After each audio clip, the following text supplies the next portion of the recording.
Hello students, आज हम पढ़ेंगे 11th क्लास की first unit sets of view. Exercise 1.1 complete हो गई है।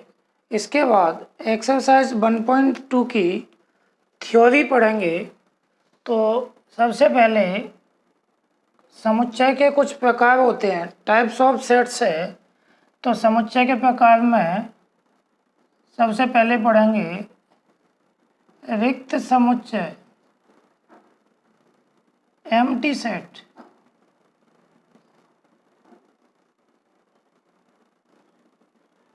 रिक्त समुच्चय क्या होता है? खाली समुच्चय होता है। एक एग्जाम्पल से समझाते हैं। एक समुच्चय ले लिया मैंने और इसमें एक भी अवयव नहीं है, तो इसे रिक्त समुच्चय कहते हैं, एम्प्टी सेट कहते हैं। इसको फाई से प्रदर्शित करते हैं। फाई अक्षर है ये। तो परिभाषा क्या हो गई? ऐसा समुच्चय जिसमें एक भी अवयव न हो।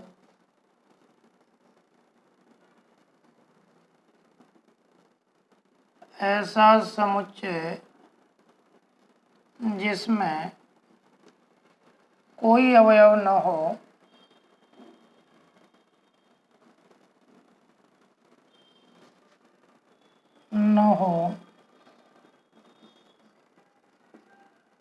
रिक्त समुच्चय कहलाता है। इसे फाई से प्रदर्शित करते हैं। ऐसा सेट जिसमें एक भी एलिमेंट ना हो और इसे फाई से डिनोट करते हैं। एग्जाम्पल दिया है, एक दूसरा एग्जाम्पल देता हूँ। एक सेट बी है, एक्स सच दैट एक्स एक प्राकृत संख्या है, नेचुरल नंबर है, तथा एक्स लेस देन 2, एक्स छोटा है 2 से और बड़ा है 1 से। तो आप देखो, 2 से छोटी और 1 से बड़ी प्राकृत संख्या कोई होती नहीं है। प्राकृत संख्या जो होती है 1 2 3। अब 2 से छोटी और 1 से बड़ी, 1 और 2 के बीच में कोई प्राकृत संख्या नहीं होती। तो ये भी एक रिक्त समुच्चय है, खाली है, इसमें एक भी अवयव नहीं है। तीसरा एक एग्जाम्पल देते हैं। एक्स सच दैट एक्स एक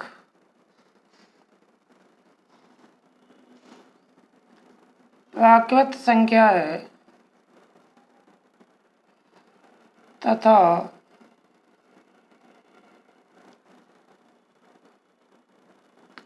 एक्स छोटा है 1 से। तो ये भी एक रिक्त समुच्चय है, नेचुरल नंबर है 1 से छोटी। तो आप देखो, 1 से छोटी इधर कोई प्राकृत संख्या होती नहीं है, तो ये भी खाली समुच्चय है, इनमें कुछ भी नहीं आएंगे। ये फाई से प्रदर्शित किया जाता है। तो पेपर में 1 अंक का प्रश्न आ जाता है, बताओ ये कैसा समुच्चय है। तो आपको पता लगाना पड़ेगा कि 1 से छोटी कोई प्राकृत संख्या होती नहीं है, तो इसमें कोई भी अवयव नहीं होगा। 1 और 2 के बीच में भी कोई नेचुरल नंबर नहीं होता, इसलिए ये भी रिक्त हो। ये तो दिख ही रहा है, फाई है। इसके बाद पढ़ेंगे, सेकंड है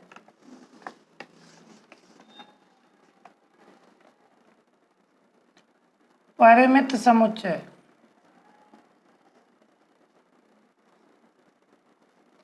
फाइनाइट सेट।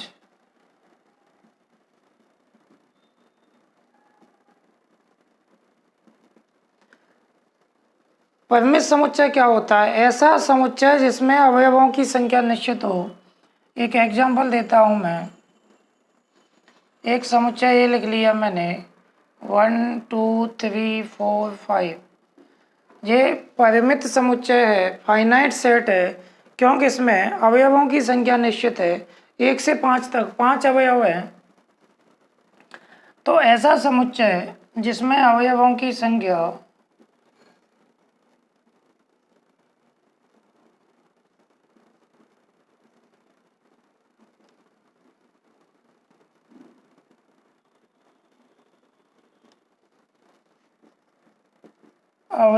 संख्या परिमित हो या निश्चित हो,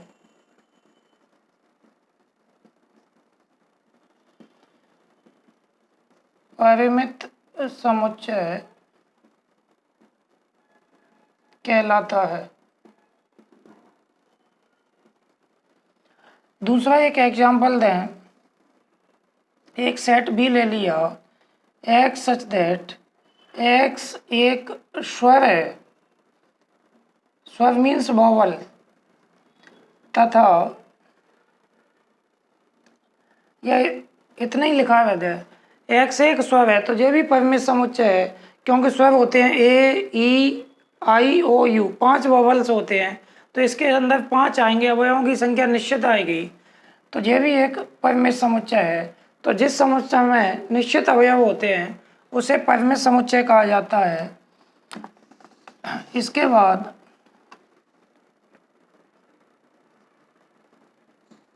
अपरिमित समुच्चय, इनफाइनाइट सेट्स। तो अपरिमित समुच्चय वो होते हैं जिनमें अवयवों की संख्या अपरिमित हो, अनंत हो, अनिश्चित हो। तो ऐसा समुच्चय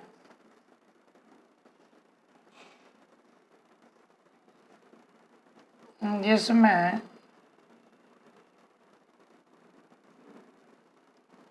अवयवों की संख्या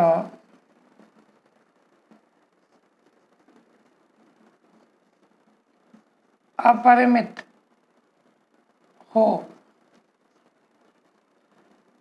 अपरिमित मीन्स अनिश्चित हो, अपरिमित समुच्चय कहलाता है।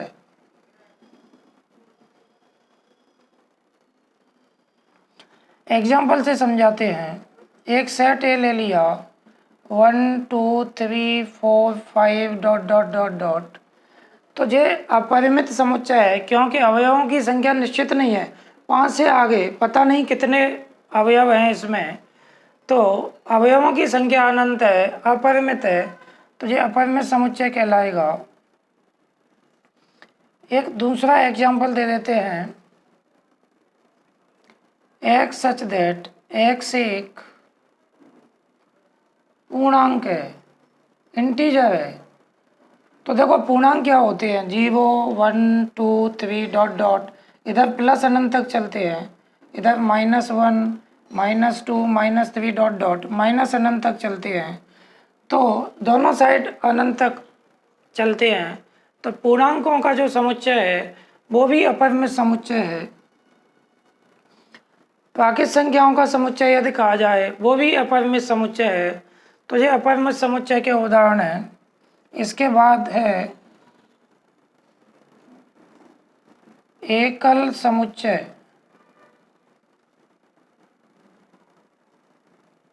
Singleton set.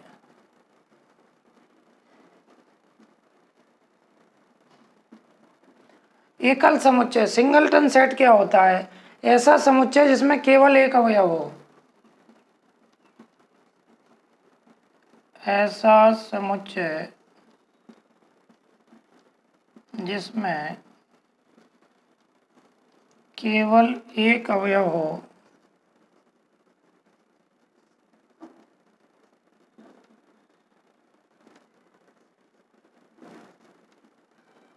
एकल समुच्चय कहलाता है। ऐसा समुच्चय जिसमें ओनली 1 एलिमेंट हो उसे सिंगलटन सेट कहते हैं। एक एग्जांपल देखते हैं, एक मैंने समुच्चय ए ले दिया और इसके अंदर लिख दिया डी, तो केवल एक एलिमेंट है तो सिंगलटन सेट है। दूसरा A equal X such that X एक प्राकृत संख्या है, नेचुरल नंबर है, तथा X square less than 4, X square equal 4। अब आप देखो प्राकृत संख्या है लेकिन एक्स स्क्वायर इक्वल 4 दिया है, तो आप ध्यान से देखो एक्स स्क्वायर 4 है तो एक्स आएगा +-2। 4 का जब वर्गमूल लेंगे तो 2 प्लस का होगा 2 माइनस का होगा, तो इसमें 2 अंक होंगे +2 और -2। लेकिन प्राकृत संख्याओं में -2 नहीं आता तो केवल एक बचेगा 2, तो इसमें भी केवल एक अवयव है। यदि यहाँ लिखा होता कि पूर्णांक है, एक्स एक पूर्णांक है, इंटीजर है, तो इसमें 2 अवयव हो जाते, क्योंकि +2 भी पूर्णांक होता है, -2 भी पूर्णांक है। लेकिन मैंने यहाँ प्राकृत संख्या लिखी है, नेचुरल नंबर लिखी है, तो -2 प्राकृत संख्या नहीं होती, तो केवल इसमें 2 आएगा। तो ये भी एकल समुच्चय है। इसके बाद समान समुच्चय, इक्वल सेट।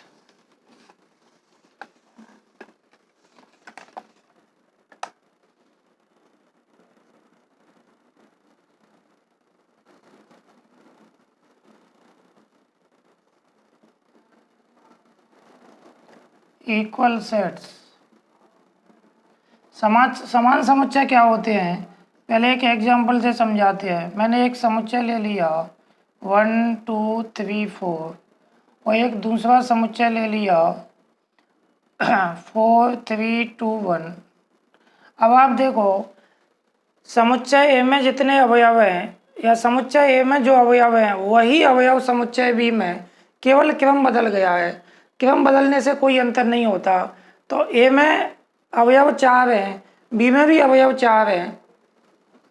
ऐसे देखो N A means element of set A, तो इसमें 4 अवयव हैं। एन बी, इसमें भी 4 अवयव हैं, लेकिन चारों अवयव समान हैं। 4 से मतलब नहीं है, चारों अवयव समान हैं। तो दो समुच्चय समान कब कब कहलाते हैं, जब उनमें अवयवों की संख्या समान हो और अवयव भी समान हो। दो समुच्चय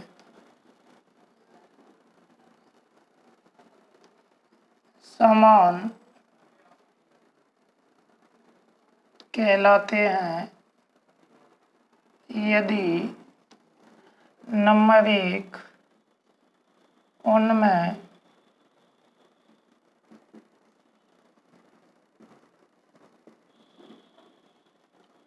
अवयवों की संख्या समान हो, अर्थात Na इक्वल Nb, और दूसरा उनमें अवयव समान हो।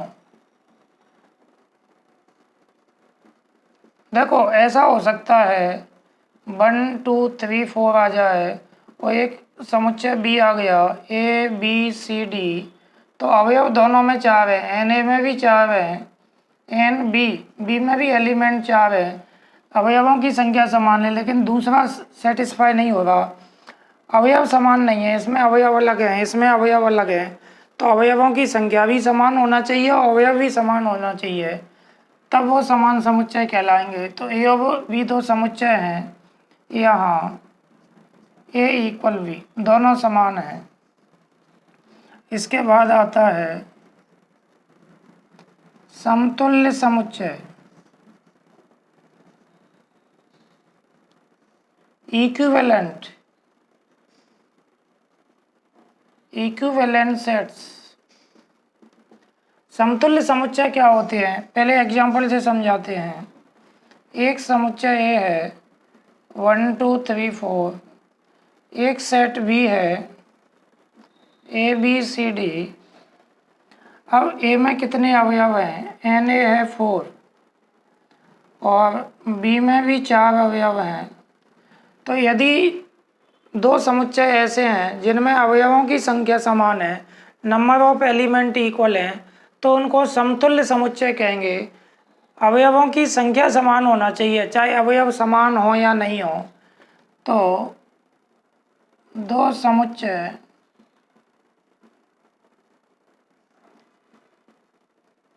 समतुल्य कहलाते हैं यदि उनमें अवयवों की संख्या समान हो। दिए गए सेट्स में नंबर ऑफ एलिमेंट इक्वल है तो उन्हें इक्विवेलेंट सेट कहते हैं। ये इसका एग्जाम्पल हो गया, यहाँ ए तथा बी समतुल्य हैं, इक्विवेलेंट हैं। इस तरह से एक्सरसाइज 2.1 की थ्योरी कंप्लीट हो गई। नेक्स्ट वीडियो में एक्सरसाइज 1.2 के क्वेश्चन सॉल्व करेंगे। 1.2 की थ्योरी इतनी ही थी, मैं एक्सरसाइज वाइज थ्योरी करा रहा हूँ। इसके बाद अगले वीडियो में 1.2 के प्रश्न सॉल्व करेंगे। वीडियो को पॉज करके प्रश्नों के आंसर नोट कर लें, थ्योरी को नोट कर लें और इसे लर्न कर लें। कोई समस्या है तो मुझे पूछ लें मेरे व्हाट्सएप नंबर पर। व्हाट्सएप नंबर है 98 262 064 75। आपकी समस्या नेक्स्ट वीडियो में सॉल्व कर दी जाएगी। धन्यवाद।